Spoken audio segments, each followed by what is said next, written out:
Despite Canada's decision to end its airlift evacuation in Kabul, many former soldiers continue their own battle to rescue Afghans who served alongside them during the war in Afghanistan. Joining us from Montreal is Afghan war veteran Dave Morrow, who's been volunteering his time to help. Good to see you, Dave. Thanks for being here this morning. Thanks for having me. Let's start with the fellow that you thought about probably instantly as this was happening, your interpreter, Abdul. What's the latest with Abdul? Did he get out?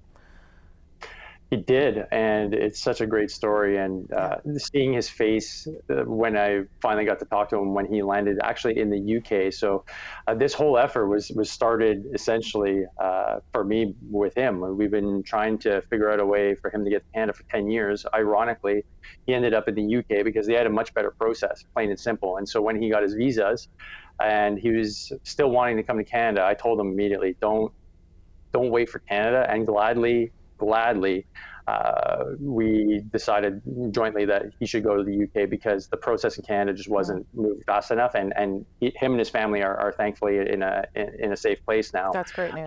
And had he waited, I don't think he would have got out with the plan that we had in place here in Canada.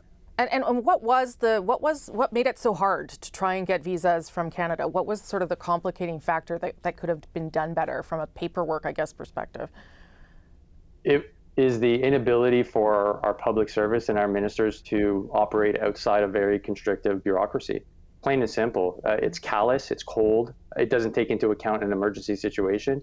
And never having to deal with large-scale bureaucracy like this on an emergency level, it was a daily frustration and a shocking example of how incompetent they are.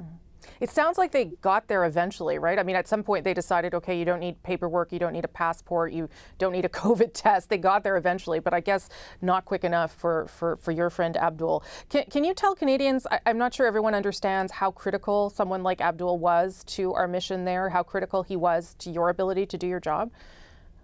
Right. The interpreters were our lifeline. They were not only just someone that could literally interpret a language that we had a very hard time understanding other than a few basic words, but also they were a cultural representative to ensure that we got a better grip of what certain things mean, and they could translate both worlds, both to the Afghans on the ground, but also to us, so that we didn't make faux pas in the shuras that we would have on a regular basis. So they were the critical piece of our mission in Afghanistan, because without them and doing the counterinsurgency warfare that we were doing, there's just no way that we could have done our job.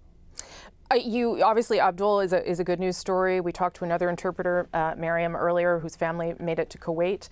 But there's lots of other people, thousands, according to the minister, who are not out. What are you doing? How concerned are you right now about those people?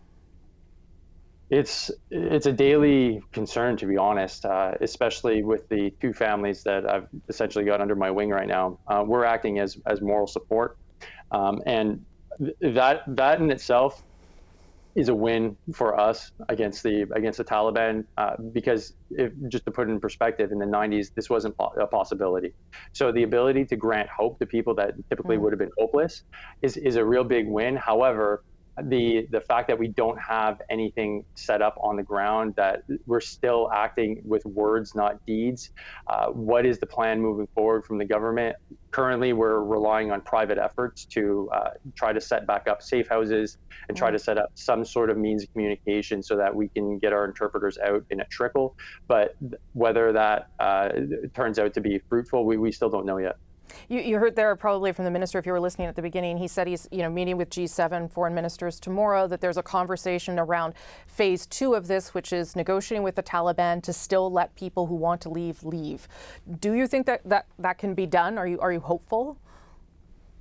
To be honest, no. I don't see Canada as having the ability to enact that kind of influence on a government that likely won't even grant us an audience.